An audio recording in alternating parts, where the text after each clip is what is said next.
चलो बच्चे, मैं प्रभात दुबे एक बार फिर से अपने YouTube चैनल पर आप सभी बच्चों का स्वागत करता हूं। ठीक है। और बच्चे कैसे हैं आप लोग? इनोवेशन वाले और इन्वेंशन वाले भैया लोग, है ना? तो उम्मीद है सारे बच्चे होंगे। बच्चे थोड़ा सा इकोनॉमिक्स की वीडियो, पॉलिटी तो लगभग बन रही है बच्चे पर डे, और इकोनॉमिक्स की वीडियो अभी मैं थोड़ा सा डिस्टर्ब हूँ बच्चे, क्योंकि इस एरिया में थोड़ा सा कोरोना का स्कोप आजकल चल रहा है बच्चे, तो थोड़ा सा अभी 2-3 दिन डिस्टर्ब रहेगा। और आप परेशान मत हो बच्चे, इस पर भी मैं 2-3 दिन के बाद से बच्चे रेगुलर डाल दूंगा, और इकोनॉमिक्स इस पर मैं आपकी कंप्लीट करवा दूंगा, ये मेरी गारंटी है। ठीक है, इसके लिए मत आप परेशान होइएगा बच्चे। और अभी मैं अपने चैनल पर प्रीमियम भी नहीं कर सकता, सिर्फ वीडियो डालता हूँ बच्चे। ठीक है, तो जैसे ही बच्चे 500-600 घंटे, क्योंकि 500 घंटे के ऊपर वीडियोस चलनी चाहिए बच्चे, उसके बाद सारी व्यवस्थाएं देता है, तो जब चल जाएगी बच्चे तो सारी फैसिलिटी पहले से ही आपको मिल जाएगी। ठीक है, तो इसके लिए मत परेशान होना, और उम्मीद है कि सारे बच्चे हमारे अच्छे होंगे, और उम्मीद है। और आप लोग बच्चे ऑनलाइन चाय पी सकते हो, मैं थोड़ा ऑनलाइन चाय पी रहा हूँ। ठीक है, आप भी ऑनलाइन चाय पी सकते हैं। तो बच्चे, मैंने आपको जो हमारी प्रीवियस वीडियो थी उसमें मैंने जीएसटी आपका कंप्लीट कर दिया था, और इनकम टैक्स कैसे बच्चे हम लोगों पर लगाया जाता है ये मैंने आपको समझा दिया था।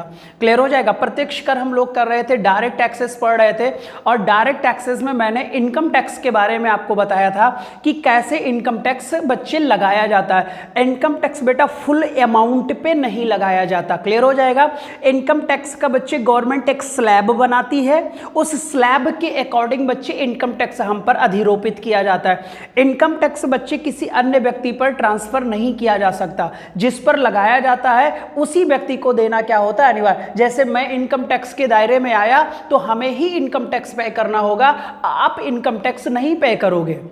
लेकिन अगर बच्चे जीएसटी की बात किया जाए तो जीएसटी प्रत्येक व्यक्ति देता है बच्चे, चाहे वो आप हो, चाहे वो मैं हूं, और चाहे वो कोई अन्य व्यक्ति हो बच्चे। क्लियर। तो जब इनकम टैक्स के स्लैब मैंने बता दिए, गवर्नमेंट ने इस बार क्या किया है बच्चे, 5 लाख रुपए तक, 0 से 5 लाख रुपए तक बच्चे जितनी भी इनकम होगी, 5 लाख के अंदर की जितनी भी इनकम होगी उस पर इनकम टैक्स 0% है बेटा। और 5 से 10 लाख के बीच में बच्चे 20% है, और 10 लाख से ऊपर का जो बच्चे इनकम होगा उस पर इनकम टैक्स 30% होगा। मैंने आपको कहा कि आपकी अगर इनकम 12 लाख रुपए या 15 लाख रुपए प्रति ईयर है तो पहले 5 लाख पर आपका 0% होगा। दूसरे स्लैब में बच्चे 5 लाख बच रहा है 5 से 10 के बीच में, तो उस पर इनकम टैक्स 20% होगा, यानी 1 लाख रुपए के करीब हो गया। और 10 लाख के ऊपर 15 लाख हमारी 1 ईयर की इनकम है, तो उस पर इंटरेस्ट बच्चे उस 5 लाख पर कितना लगेगा, 30% लगेगा। इसीलिए सर, जैसे जैसे आपकी आय बढ़ रही है इनकम टैक्स का दायरा भी बढ़ रहा है, और जैसे जैसे आय घट रही है वैसे आपका इनकम टैक्स का भी दायरा क्या हो रहा है, घट रहा है। इसीलिए सर इसे एक चलायमान कर भी कहते हैं। तो कुछ इसके पॉइंट्स नोट कर दें बच्चे, वो नोट कर लीजिए सबसे पहले। ठीक है, स्लैब बना लीजिए सारे बच्चे, हेडिंग डालिएगा इनकम टैक्स। लास्ट वीडियो में सब बता दिया। Introduce in India 1860, viceroy Lord Canning. Viceroy कौन था? Lord Canning. और एक व्यक्ति था, वित्तीय सदस्य था, James Wilson. James Wilson. 2 points note करिए। इंट्रोड्यूस हुआ इंडिया में इनकम टैक्स, यानी हिंदी में कहते हैं आयकर। तो आयकर भारत में कब आ गया? तो आपका रिजल्ट होगा 1860 में। सर उस समय भारत का वायसराय कौन था? तो लॉर्ड कैनिंग था। और भारत का वित्तीय सदस्य कौन था? जेम्स विल्सन था। और इसी समय भारत देश में बच्चे पहली बार बजट भी पेश किया गया था, ये मैंने बताया होगा बच्चे आप लोगों को। बजट भी भारत में कब पेश हुआ था? 1860 में हुआ था। नोट डाउन करो जल्दी से। फिर इसी में बच्चे 1860 में तो ये आ गया, फिर बच्चे इसे क्या किया गया 1873 में, 1860 में आया, लेकिन 1873 में इनकम टैक्स को क्या कर दिया गया, बंद कर दिया गया। बच्चे इसे भी नोट करो जल्दी से, 1873 में इनकम टैक्स को क्या कर दिया गया, बंद कर दिया गया बच्चे। फिर 1886 में पुनः लागू, 1886 में इनकम टैक्स पुनः क्या कर दिया गया, लागू कर दिया गया, और वर्तमान में भी लागू है बच्चे। 5%, 20% और 30% के स्लैब में हम इनकम टैक्स पे करते हैं। नोट करो जल्दी से।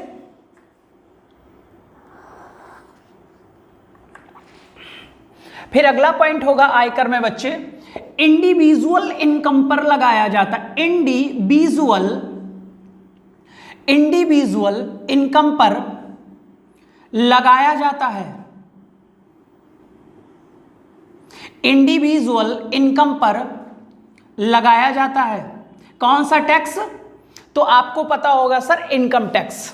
ठीक है, हमारी इंडिविजुअल इनकम, यानी कि हमारी इनकम बन नहीं है तो हमें देना है, आपकी इनकम बन नहीं है आपको भी देना पड़ेगा, बहन की इनकम बन नहीं है आपके बेटा तो उस बहन को भी देना होगा। अब पता लगा तुम भी घर में हो और तुम्हारी सिस्टर भी है बेटा, बहुत लोग कमा रहे हो तो दोनों को अलग अलग इनकम टैक्स देना होगा। अगर दायरे में आते हो, पापा जी भी कमा रहे हैं तो पापा जी को भी इनकम टैक्स देना होगा, मम्मी कमा रही हैं मम्मी को भी देना होगा। तो बच्चे जो इनकम टैक्स होता है वो इंडिविजुअल इनकम पर लगाया जाता है, प्रत्येक व्यक्ति पर लगाया जाता है जो इनकम बच्चे जिनकी होती है, और वो इनकम टैक्स के दायरे में आ जाते हैं। ठीक, ध्यान से सुनना। आयकर इंट्रोड्यूस इन इंडिया 1860, बंद हुआ 1873, पुनः लागू 1886। क्लियर, इंडिविजुअल इनकम पर लगाया जाता है बच्चे। ठीक है, अब ध्यान से सुनना। यहां पर आप सारे बच्चे पढ़ते आए हो कि सर भारत देश में इनकम का सबसे बड़ा जो सोर्स है वो है आपका कॉर्पोरेट टैक्स यानी निगम कर। क्लियर, अब ये जो कॉर्पोरेट टैक्स है या निगम कर है, अब आपको भी पता है सर ये कराया दिया लिया जाता है बच्चे रजिस्टर्ड ऑर्गेनाइजेशन। दो प्रकार के ऑर्गेनाइजेशन होते हैं, एक रजिस्टर्ड और एक अनरजिस्टर्ड। क्लियर, तो बच्चे जब अनरजिस्टर्ड ऑर्गेनाइजेशन की बात करेंगे, जो रजिस्टर्ड नहीं होंगे, वो बच्चे जब अनरजिस्टर्ड ऑर्गेनाइजेशन की इनकम होगी तो उस इनकम को भी हम इंडिविजुअल इनकम मानेंगे। लेकिन अगर रजिस्टर्ड ऑर्गेनाइजेशन होगा तो उसकी इनकम को हम कॉर्पोरेट टैक्स में काउंट करेंगे। ये एक माइनर सा डिफरेंस होता है बच्चे, ये आप जरूर याद रखिएगा। मैंने कहा कि इंडिविजुअल इनकम पर लगाया जाता है इनकम टैक्स। क्लियर, फिर मैंने कहा एक अनरजिस्टर्ड ऑर्गेनाइजेशन होता है, जो रजिस्टर नहीं होता है, उसकी जो इनकम होगी बच्चे, एक एग्जांपल लेते हैं। मान लो मेरी कोचिंग है बच्चे और ये रजिस्टर्ड नहीं है, फिर भी मैं कोचिंग चला रहा हूं, मेरी आय बन रही है, और अगर इस अच्छे अनरजिस्टर्ड कोचिंग की आय 5 लाख से ज्यादा है तो ये इंडिविजुअल इनकम में आ जाएगा, और उस व्यक्ति को जो संस्थान को रेगुलेट कर रहा होगा उसे इनकम टैक्स देना अनिवार्य होगा। और अगर मैंने इस कोचिंग को रजिस्टर्ड करा दिया तो फिर हमें कॉर्पोरेट टैक्स देना होगा बच्चे। तो रजिस्टर्ड ऑर्गेनाइजेशन कॉर्पोरेट टैक्स में आएंगे, अभी मैं डिफरेंस लिख दूंगा, और बच्चे इंडिविजुअल इनकम की बात होगी तो ये आपका इनकम टैक्स आ जाएगा। ठीक है, तो यहीं पर लिख देते हैं बच्चे अनरजिस्टर्ड ऑर्गेनाइजेशन। अनरजिस्टर्ड ऑर्गेनाइजेशन लिख देना सर। इसकी कमाई पर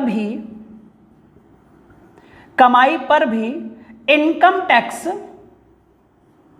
देना होता है, इनकम टैक्स देना होता है। और जैसे ही बच्चे रजिस्टर्ड ऑर्गेनाइजेशन हो जाएगा वैसे हम चले जाएंगे कहां, कॉर्पोरेट टैक्स में चले जाएंगे। इतनी बात नोट कर लो सर जी, जल्दी से, ये जल्दी से करना। आयकर प्रत्यक्ष कर है, भारत में आया 1860, वायसराय लॉर्ड कैनिंग, वित्तीय सदस्य जेम्स विल्सन। क्लियर, फिर बच्चे मैंने कहा इनकम टैक्स इंडिया में बंद कब हो गया ब्रिटिशर्स के कार्यकाल में, तो आप बोलोगे सर 1873, और पुनः फिर लगा दिया गया 1886। ये इंडिविजुअल इनकम पर लगाया जाता है, चलायमान होता है। जैसे जैसे इनकम बढ़ेगी स्लैब बढ़ेगा, इनकम घटेगी स्लैब घट जाएगा। 5%, 20% और 30% का स्लैब है एट द टाइम, और 0 से 5 लाख रुपए तक इनकम टैक्स मुक्त रखा गया है, यानी 5 लाख रुपए तक अगर कोई भी इंडिविजुअल व्यक्ति या अनरजिस्टर्ड ऑर्गेनाइजेशन कमाई करता है तो उसे टैक्स नहीं देना होगा, और इससे अगर बच्चे इनकम बढ़ती है तो आपको टैक्स देना क्या होगा, अनिवार्य होगा। इतनी बात बताओ समझ में आ गई? ये इनकम टैक्स था। इसमें एक लास्ट पॉइंट और नोट करोगे आप, एक लास्ट पॉइंट और नोट करोगे आप। मैंने कहा इनकम टैक्स स्लैब में लगाया जाता है, इनकम टैक्स स्लैब में लगाया जाता है तो डन है सर कि फुल अमाउंट पर, यानी मैंने कहा था ना कि 15 लाख इनकम है तो क्या फुल अमाउंट पर 15 लाख, क्योंकि 15 लाख तो 30% के बच्चे क्राइटेरिया में आता है, तो क्या सीधा सा 15 लाख का 30% 4.5 लाख रुपए इनकम टैक्स देना होगा? नहीं सर। तो इसीलिए यहां लिख दीजिएगा एक पॉइंट बेटा, फुल अमाउंट पर इनकम टैक्स, फुल अमाउंट पर इनकम टैक्स नहीं लगाया जाता, फुल अमाउंट पर इनकम टैक्स नहीं लगाया जाता। बच्चे एक पॉइंट ये याद रखिएगा, आपका इनकम टैक्स खत्म हुआ।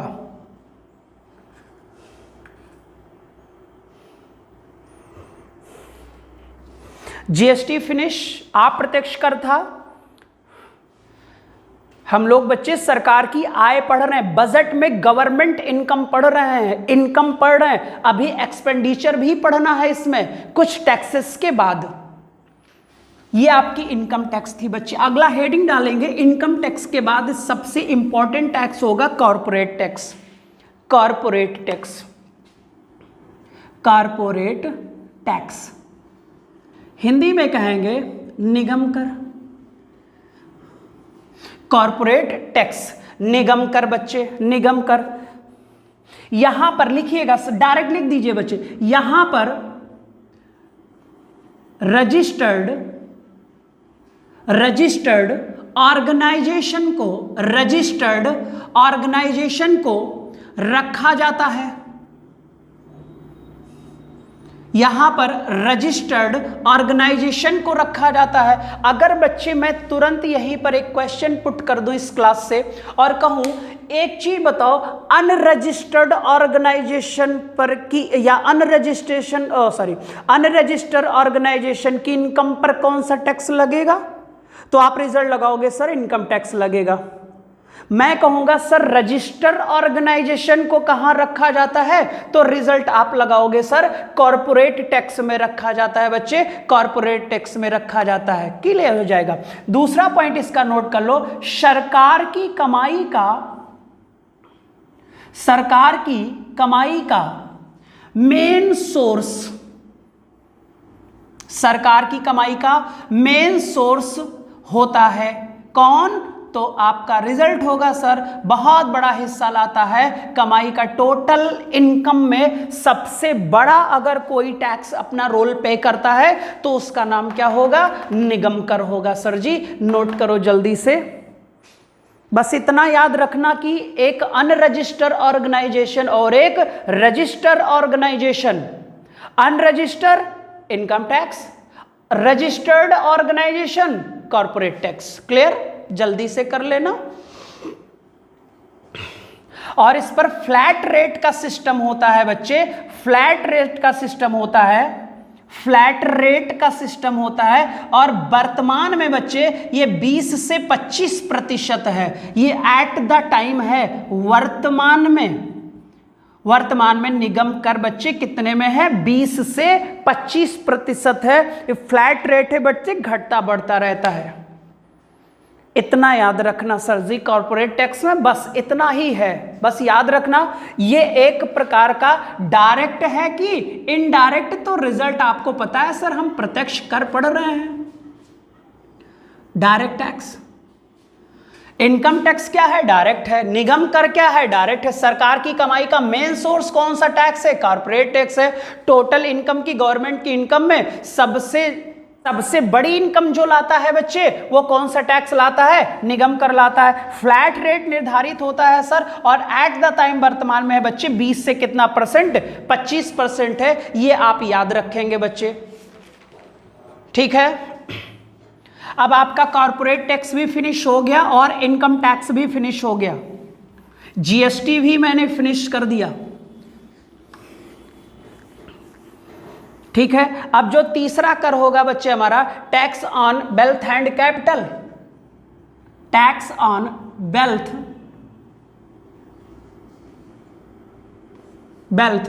And capital. और आपको पता है सर पूंजी कर, कौन सा कर बेटा, पूंजी कर के बारे में बात करेंगे, बहुत इंपॉर्टेंट टैक्स ये भी होगा। अब आपको भी पता है ये भी प्रत्यक्ष टैक्स में आता है, यानी डायरेक्ट है कि इनडायरेक्ट है, तो आपका रिजल्ट होगा सर डायरेक्ट है। जल्दी से नोट डाउन कर लीजिएगा। और इसमें जो पहला कर हमारा होगा, इसमें जो पहला कर हमारा होगा वो गिफ्ट टैक्स होगा, बहुत ही इंपॉर्टेंट है, उपहार कर। कौन सा कर बेटा, उपहार कर। कौन सा कर बच्चे, उपहार कर। अब ध्यान से देखो बच्चे, उपहार कर जो होता है टैक्स, एक देने वाला, ध्यान से देखना, उपहार का मतलब होता है जैसे बर्थडे है किसी का और आप बर्थडे में जा रहे हो, तो जो बर्थडे मैन होता है या बर्थडे बॉय या बर्थडे गर्ल होती है बच्चे, उसके लिए आप लोग कुछ ना कुछ गिफ्ट ले जाते हो, चाहे चॉकलेट ले लोगे, चाहे बच्चे कुछ भी झुनझुना ले लोगे, है ना, फिर कुछ भी टॉफी ऑफी खरीद सकते हो बच्चे, कुछ लोग डायरी ले जाते, कुछ लोग पेन ले जाते हैं। अब याद रखो ये तो हम लोगों गरीब लोगों का बच्चे उपहार हो गया। अब अमीर लोगों के उपहार की बात करते हैं। अब विजय माल्या के बेटे के बच्चे बर्थडे में, तो विजय माल्या का जो बेटा होगा सर जी, या भी ऐश्वर्या राय का बर्थडे हो, अमिताभ बच्चन का बर्थडे हो, तो यार ये लोग बड़ी बड़ी गिफ्ट पाते ना, BMW कार पा गए, हीरे का नेकलेस पा गए, प्लैटिनम का चैन पा गए, तो ये सब ब्रांडेड लोग हैं बच्चे, बड़े बड़े गिफ्ट पाते हैं। तो एक होता है गिफ्ट लेने वाला और एक होता है गिफ्ट देने वाला। तो मैंने लिखा गिफ्ट देने वाला एक होगा और एक बच्चे जो होगा गिफ्ट लेने वाला होगा। तो जब एक देने वाला है एक लेने वाला है, तो यहां पर व्यक्तियों की संख्या कितनी हो गई भाई, 2 व्यक्ति हो गए। कितने व्यक्ति हो गए जल्दी से बताएं सारे बच्चे, 2 व्यक्ति हो गए, एक देने वाला और एक बच्चे क्या है, लेने वाला। अब देने वाला होगा डोनर, देने वाला क्या होगा बच्चे, डोनर होगा, और जो लेने वाला होगा वो डोनी होगा बेटा, क्या होगा, डोनी होगा। क्लियर, ये याद रखिएगा सर, डोनर देने वाला और डोनी बच्चे लेने वाला। कौन सा व्यक्ति का, उपहार लेने वाला, गिफ्ट लेने वाला। ठीक है, अब यहां पर जब पूछा जाता है कि सर बताओ कि उपहार जो कर है वो यहां पर किस व्यक्ति पर लगाया जाएगा, यानी डोनर व्यक्ति पर लगाया जाएगा जो दे रहा है, कि डोनी पर लगाया जाएगा जो टैक्स को क्या कर रहा है, ले रहा है। क्लियर, तो आप बच्चे, मैक्सिमम बच्चे हमारे यही बोलते सर जो देने वाला होगा उसी पर उपहार टैक्स लगा दिया जाता है, लेकिन यहां पर उल्टा है सर। इनकम टैक्स में कहा गया कि इंडिविजुअल आय पर बच्चे इनकम टैक्स लगाया जाता था। अनरजिस्टर्ड कंपनियां जो थी, अनरजिस्टर्ड ऑर्गेनाइजेशन थे, उनको इनकम टैक्स के दायरे में रखा गया। रजिस्टर्ड ऑर्गेनाइजेशन को कॉर्पोरेट टैक्स में रखा गया। लेकिन वेल्थ एंड कैपिटल जो टैक्स है, जो पूंजी कर है, पूंजी कर में जो हमारा पहला कर है उपहार कर है, उपहार कर में 2 व्यक्ति शामिल होता है, एक देने वाला डोनर और एक लेने वाला डोनी। मैक्सिमम बच्चे कहते हैं सर कि जो डोनर है इसी पर टैक्स लगाया जाता है और डोनी पर बच्चे टैक्स लगाया नहीं जाना। यानी यहां पर गिफ्ट टैक्स कौन देगा, डोनर देगा या डोनी। मैक्सिमम बच्चों का जो हमारे रिजल्ट आता है वो किस पर आता है बच्चे, डोनी पर आता है बच्चे। क्लियर हो जाएगा, डोनर।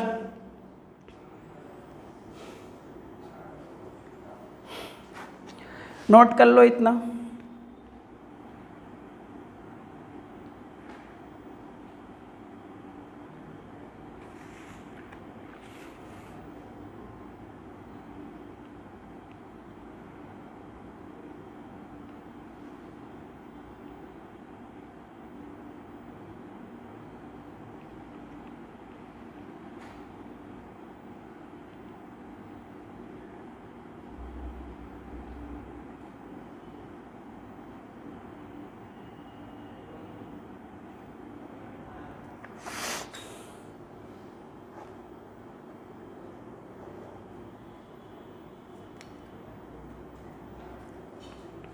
ठीक है बच्चे, इतना हो गया। तो हमने कहा कि जब मैं ये क्वेश्चन पूछता हूँ कि उपहार कर सर डोनर देता है कि डोनी देता है, तो सारे बच्चे कहते हैं गुरुजी डोनर देता है। नहीं बच्चे, यहाँ पर उल्टा होता है। यहाँ पर बच्चे डोनर कभी भी बच्चे उपहार यानी गिफ्ट टैक्स नहीं देता। गिफ्ट टैक्स बच्चे हरदम क्या देता है? लेने वाला देता है। क्लियर हो जाएगा। यहाँ पर गिफ्ट टैक्स कौन देता है बेटा? लेने वाला देता है। कि देने वाला देगा तो आपका रिजल्ट होगा सर डोनी को देना पड़ता है। तो यहाँ पर सर मैं थोड़ा सा इसको मिटाता हूँ, रफ करता हूँ।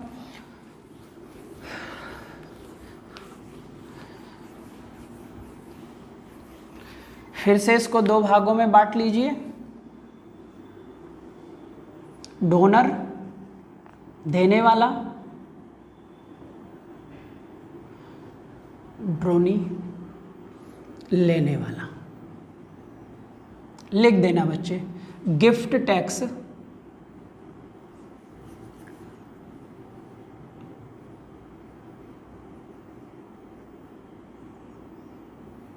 लेने वाले को देना पड़ता है।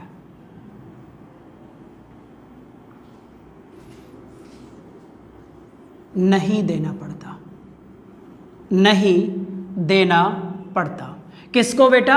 डोनर को। डोनर को गिफ्ट टैक्स नहीं देना पड़ता। गिफ्ट टैक्स देना होता है बच्चे किसको? डोनर को। और ये जो लेने वाला होता है सर, ये रिसीवर होता है बच्चे।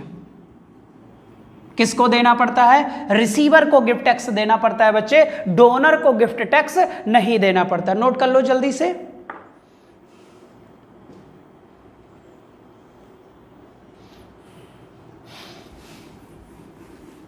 पता चल गया होगा। डोनर को गिफ्ट टैक्स नहीं देना होता है बच्चे, लेने वाले को गिफ्ट टैक्स देना पड़ता है। तो आप लोग भी बच्चे BMW जब कार पाइएगा गिफ्ट में तो उसे एक्सेप्ट मत करिएगा, नहीं उससे ज़्यादा आपको इनकम टैक्स आपको गिफ्ट टैक्स पे करना होगा। मान लो आपके पास पैसे है ही नहीं है और विजय मान ले आया, मान लो किस्मत खुल गई और आया और तुम्हें बच्चे क्या दिया? एक बड़ी सी महंगी सी गिफ्ट दे दिया। अब हो सकता है बच्चे आपकी हैसियत ना हो उस गिफ्ट को स्वीकार करने की, या उस गिफ्ट के बराबर का जो भी अमाउंट होगा, जितना भी गिफ्ट टैक्स लगाया जाएगा उतना अगर आप ना देने में सक्षम हो तो उस बच्चे गिफ्ट को आप एक्सेप्ट नहीं करते। लेकिन हाँ, गिफ्ट टैक्स में कुछ कंडीशन है। क्लियर हो जाएगा। अब एक एग्जांपल ले लेते हैं फिर आगे बढ़ते हैं। विजय माल्या और हमारे बीच में, यानी विजय माल्या और आपके बीच में कोई रिलेशन नहीं है, तो अगर वो आपको गिफ्ट करेगा और हैवी गिफ्ट करता है बच्चे, तो जितने का गिफ्ट करेगा, यानी कि एक स्लैब यहां पर भी है सर, 0 से 50,000 रुपए तक के गिफ्ट पर बच्चे कोई भी गिफ्ट टैक्स लागू नहीं होता। अभी मैं लिखूंगा, और 50,000 रुपए के ऊपर के जितने भी गिफ्ट होंगे उन सब पर बच्चे गिफ्ट टैक्स का प्रावधान है। ठीक है। लेकिन उसमें गवर्नमेंट ने कहा अगर गिफ्ट बच्चे शादी में मिला हो तो कोई मतलब नहीं है यार। इसीलिए तो हम लोग दहेज मांगते हैं बच्चे की, मुझे कार चाहिए, है ना। पैदल चलने की हैसियत नहीं रहती और डिमांड कार वाली रहती है। क्लियर हो जाएगा। माता पिता ने अगर गिफ्ट दिया हो, चाहे जितना महंगा गिफ्ट हो बेटा, उस पर टैक्स नहीं लगाया जाएगा। माँ बच्चे आपके सास ससुर ने, यानी वही बच्चे ससुराल वाला धन मिल रहा है मोटा तगड़ा, तो वहां पर भी गिफ्ट टैक्स का कोई प्रावधान नहीं होगा। और अगर गिफ्ट भाई बहन दे रहे हैं तो भी बच्चे गिफ्ट टैक्स का कोई प्रावधान नहीं होगा। लेकिन इनके अलावा कोई अन्य व्यक्ति आपको बड़ा सा गिफ्ट कर रहा है तो 50,000 रुपए के ऊपर के गिफ्ट पर डन है सर, आपको गिफ्ट टैक्स देना पड़ेगा। यानी गिफ्ट टैक्स कौन देगा? फिर रिसीवर देगा, यानी कि ढोनी देगा बच्चे, लेने वाला देगा, देने वाले को यहां कोई मतलब नहीं होगा। क्लियर हो जाएगा। तो यहां मैं स्लैब बना देता हूं बच्चे, बना लीजिए जल्दी से। लिखिएगा गिफ्ट टैक्स और पहला पॉइंट लिखिएगा 50,000 रुपए से 50,000 रुपए की या 50,000 रुपए से कम मूल्य पर कोई उपहार टैक्स नहीं। और अगर बच्चे यही 50,000 रुपए से ऊपर अमाउंट चला गया प्लस उपहार कर देना होगा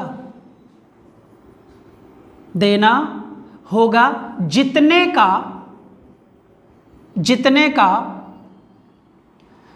गिफ्ट जितने मूल्य का गिफ्ट होगा,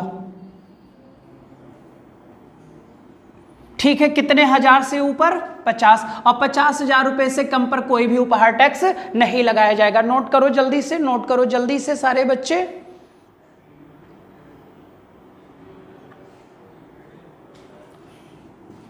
50,000 रुपए से कम के मूल्य पर कोई भी गिफ्ट टैक्स नहीं देना होगा, और 50,000 रुपए के ऊपर के अमाउंट पर बच्चे आपको गिफ्ट टैक्स देना होगा। लेकिन कुछ शर्तें हैं सर यहाँ पर, उस शर्तों के बारे में भी मैं बता देता हूं। ये हमारे गिफ्ट टैक्स का स्लैब था। फिर अगला पॉइंट इसमें आएगा बच्चे, शादी भाई सबसे इंपॉर्टेंट है। मैरिज, शादी में मिला गिफ्ट या शादी में मिले गिफ्ट पर टैक्स नहीं लगाया जाता।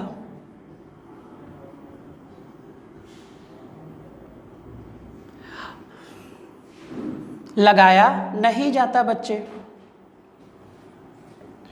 और अगर गिफ्ट रिलेटिव द्वारा दिया गया हो, जैसे मम्मी पापा, सास ससुर, भाई बहन, अगर ये लोग आपको गिफ्ट दे रहे हैं बच्चे, तो इस पर उपहार कर नहीं लगाया जाएगा, उपहार कर नहीं होगा। लेकिन अगर इसके अलावा कोई व्यक्ति दे रहा है बच्चे, लिख दे रहा हूं, इसके अलावा कोई भी आपको क्या दे रहा है, उपहार दे रहा है, तो डन है, उस पर टैक्स वसूला जाएगा बच्चे, आपसे वसूल लिया जाएगा बेटा। नोट कर लो जल्दी से। शादी में मिले गिफ्ट पर कोई टैक्स लगाया नहीं जाता। और कुछ रिलेटिव को भी रखा है गवर्नमेंट ने, जैसे मम्मी पापा गिफ्ट करते हैं 50,000 के रूप ऊपर करें या कम करें कोई फर्क नहीं पड़ता बच्चे। सास ससुर दे दें भाई, शादी में जो मिला वो सास ससुर हो गया। तभी तो लोग बच्चे फॉर्च्यूनर मांगते रहते हैं अपने शादी में। आप लोग भी मत मांगना। अगर इसी में परिवर्तन अभी कर दिया जाए बच्चे ना, तो मैं जानता हूं अगर इस टैक्सेस में बच्चे थोड़ा सा परिवर्तन कर दिया जाए तो अभी क्या होगा बच्चे, थोड़ा सा तो दहेज में कमी आ ही जाएगी, है ना, डरेंगे लोग।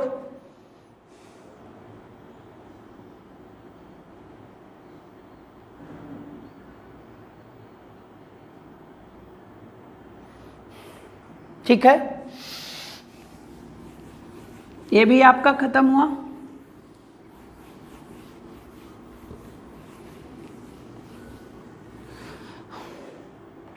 अगला है बच्चे डोनर, यानी देने वाला। डोनर यानी क्या वाला, अगर बच्चे डोनर दे रहा है धार्मिक है और ट्रस्ट में पैसा दे रहा है बच्चे, तो इन दोनों चीजों पर भी कर नहीं लगाया जाएगा,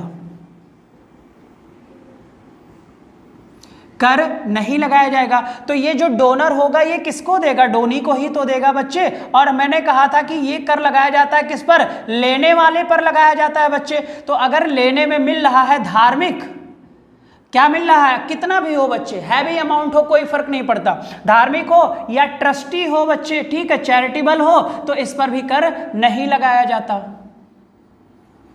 कर नहीं लगाया जाता। ठीक है,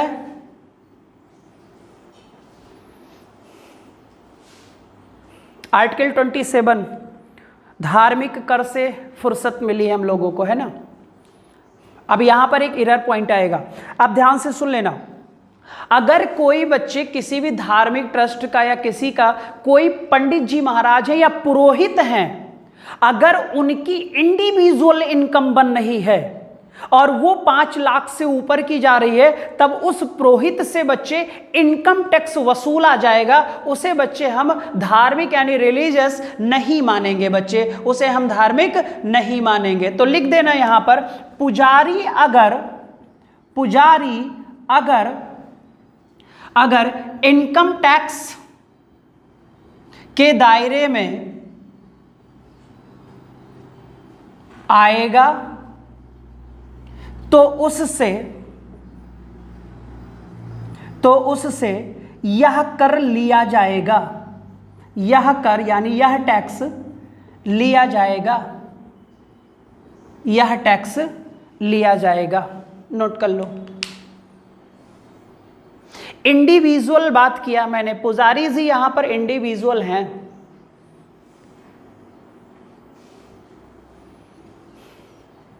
गिफ्ट टैक्स भी खत्म हुआ। गिफ्ट टैक्स दो व्यक्तियों के बीच में होता है, एक लेने वाला डोनर, लेने वाला डोनी और देने वाला डोनर। डोनर गिफ्ट बच्चे रिसीवर को दे देता है और रिसीवर को ही गिफ्ट टैक्स देना होता है। 50,000 रुपए से अगर कम के अमाउंट का गिफ्ट है तो उस पर गिफ्ट टैक्स नहीं लगाया जाएगा। अगर 50,000 रुपए से ऊपर के अमाउंट का टैक्स है बच्चे बस तो है कोई गिफ्ट है तो उस पर गिफ्ट टैक्स लिया जाएगा। क्लियर हो जाएगा। गवर्नमेंट ने कहा कि कुछ रिलेटिव्स हैं, इनके गिफ्ट पर गिफ्ट टैक्स का प्रावधान नहीं होगा, जिसमें मम्मी पापा, सास ससुर, बच्चे और आपके भाई बहन आ जाएंगे।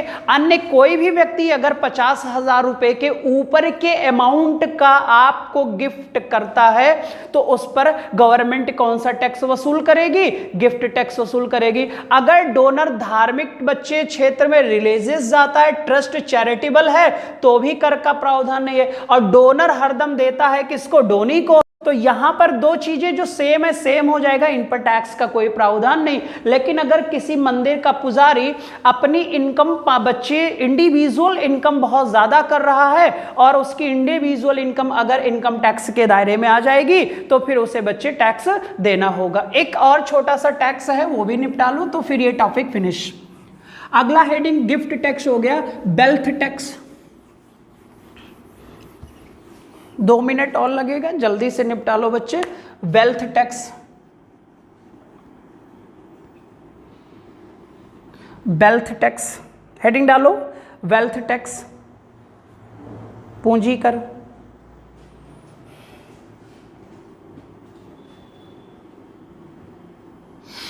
वेल्थ टैक्स पूंजी कर लिख देना। एक व्यक्ति की पूंजी पर लगाया जाता है।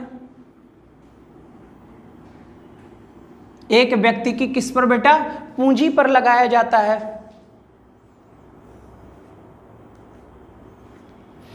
और यह टैक्स बेटा अमीरों पर लगाया जाता है।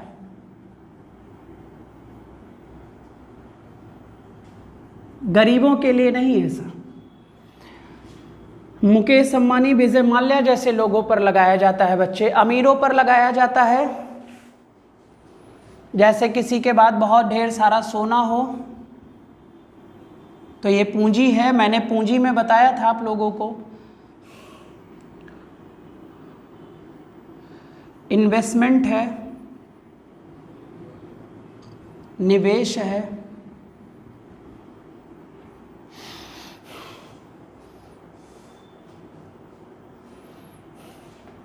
गाड़ी है, बैंक वैल्यू है, बैंकों में पैसा है काफ़ी अच्छा खासा अमाउंट में। तो ये सब बच्चे हमारी क्या है? पूंजी है। ये अमीरों पर लगाया जाता है बेटा। फिर बढ़ लीजिएगा। 1997 से प्रारंभ किया गया था कौन सा टैक्स? Wealth tax. और 2014 में पूर्व वित्त मंत्री अरुण जेटली ने इसे समाप्त कर दिया बेटा, समाप्त कर दिया ताकि अमीरों को राहत मिल जाए। 2014 में पूर्व वित्त मंत्री अरुण जेटली ने इस टैक्स को यानी वेल्थ टैक्स को भारत में क्या कर दिया? खत्म कर दिया, खत्म कर दिया। और ये कारण माना था बच्चे खत्म करने का कि एक व्यक्ति पर बर्डन बहुत ज़्यादा अधिक हो जाता है, एक व्यक्ति पर बर्डन बहुत ज़्यादा हो जाता है। तो लिख दीजिएगा बच्चे, हटाया क्यों गया?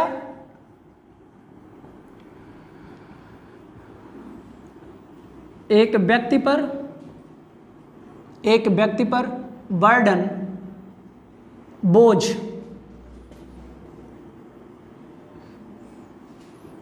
बढ़ जाता था। मुकेश अंबानी पर बहुत ज़्यादा बोझ बढ़ जाता था, तो हमारी सरकार ने उनके बोझ को हल्का कर दिया कि आप बहुत गरीब आदमी हैं भारत देश के, इसलिए आपको वेल्थ टैक्स देने की आवश्यकता नहीं होगी। ऐसा हमारे गवर्नमेंट का कहना था बेटा, ठीक है। विजय माल्या जैसे लोग, बच्चे बहुत गरीब देश, बच्चे गरीब लोग हैं, ठीक है, तो ऐसे बच्चे हटा दिया गया। बोला गया इस व्यक्ति पर बर्डन बहुत ज़्यादा पड़ रहा है और ये बोझ उठा नहीं पा रहे हैं सर जी, ठीक है सर। लास्ट बच्चे इसमें state duty tax, state duty, संपदा कर,